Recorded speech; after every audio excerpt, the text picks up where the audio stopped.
Plantar fasciitis is a very common pain that people have. The plantar fascia runs from the heel up towards the toes on the bottom of the foot. With every step we take, we're putting stress and strain on that fascia. If our arch starts collapsing, it puts more strain too. So people who are overpronating the foot put extra stress and strain down here. People who walk with more of a hard pound end up overwhelming this tissue. The most common place for injury is right where the calcaneus or heel bone attaches, but we can get problems anywhere through it. We're going to use Graston to help slide along and break up some of that scar tissue.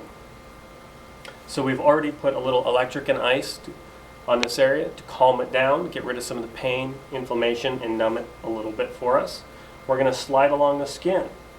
Now people who are a little ticklish will feel ticklish for a few seconds till it starts to go away. What I feel is this grittiness, or those bumps or ridges that we're sliding along. Feels like gravel or sandpaper as we're going through. We're going to be comfortably tolerable. On a scale of 0 to 10, I say keep it set at 3 or 4. We're going to work that entire fascia all the way from the toes down to the heel for several minutes to help break up all that scar tissue. We're going to work our way right down in that spot where there's probably a little bit more tenderness, so we're going to be careful with that. When people have plantar fasciitis, many times it's caused by other things. So we're going to look at how is her foot strength. Does her foot and arch start to drop down too much? Does she have posterior tibialis tendon problems and tendonitis right at this spot?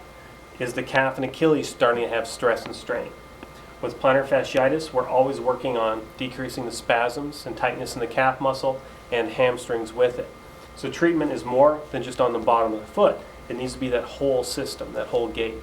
For you to walk, your legs have to swing all the way from where the foot lands on the ground to go backwards, to swing forward, to land again. And we have to make sure that all the muscles are flexible and loose enough to allow the joints to move as they should.